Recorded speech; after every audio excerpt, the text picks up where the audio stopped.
ఆ big camera చూస్తే చాలు మనల్ని. ఈ కెమెరాల, ఈ సోషల్ మీడియాలో ఇవాళ కాదు. మీరు అక్కడికి వెళ్ళారా, సహాయం చేశారా, వచ్చేసారా, సరే వెళ్ళినట్టు ఫోటో తీసుకోండి, మళ్ళీ రిటర్న్ వచ్చేటప్పుడు ఫోటో తీసుకోండి. మీరు ఏమి ఇచ్చింది కానీ ఏం పెట్టింది కానీ అక్కడ ఎవ్వరికి తెలియదు. అక్కడ ఉన్నవారికి, మీతో పాటు వచ్చిన వాళ్ళకి తప్ప ఎవ్వరికి తెలియకూడదు. వెళ్ళినట్టు అక్కడ మన మణిపూర్లో కొన్ని విషయాలు జరిగినాయి. ఆ విషయాల్లో కొంతమంది వెళ్ళారు. ఆ కొంతమంది వెళ్ళినప్పుడు వాళ్ళు ఇచ్చిన సహాయాన్ని వాళ్ళు చూపించలేదు, కానీ వాళ్ళు వెళ్ళినట్టు చెప్పారు, రిటర్న్ వచ్చేటప్పుడు చెప్పారు. ఈ అంటే సోషల్ మీడియా ఫోటోలు అప్లోడ్ చేశారు, ఇవే చేశారు తప్ప వాళ్ళు ఇచ్చిన సహాయాన్ని వాళ్ళు ఎక్కడ కూడా చెప్పలేదు. అటువంటి స్వభావం కలిగి ప్రతి ఒక్క క్రైస్తవుడు జీవించాలి. మనకి సోషల్ మీడియాలో కాదండి, మనకి very good boy, very good girl అని సోషల్ మీడియా వాళ్ళు కాదు మనకు చెప్పాల్సింది.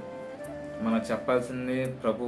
ఆయన మనల్ని మెచ్చుకుంటే చాలు. ఈ సోషల్ మీడియా వాళ్ళు మనల్ని మెచ్చుకుంటే ఏంటి, మెచ్చుకోకపోతే ఏంటి? ప్రభువుకి, మీకు, అక్కడ ఉన్న ఆ సహాయం పొందిన వారికి తప్ప ఎవరికి ఈ విషయాలు తెలియకూడదు. అలాగే ఉండాలి ప్రతి ఒక్క క్రైస్తవుడు. మీ కుడి చేతి ఇచ్చినది ఎడం చేతికి కూడా తెలియకూడదు అంటే ఎంత రహస్యంగా ఇవ్వాలి అంటే, నీ శరీరం, నీ దేహంలోదే నీ శరీరంలో ఉన్న నీ పార్ట్కే తెలియకుండా ఇవ్వమని ప్రభువు చెప్తుంటే, ఈరోజు మన పబ్లిసిటీ అవసరం లేదు. మనకు ప్రభు దగ్గర మనకు మార్కులు వస్తే చాలండి. 100 మార్కులు వచ్చినా చాలండి. మనకి 1000 అవసరం లేదు.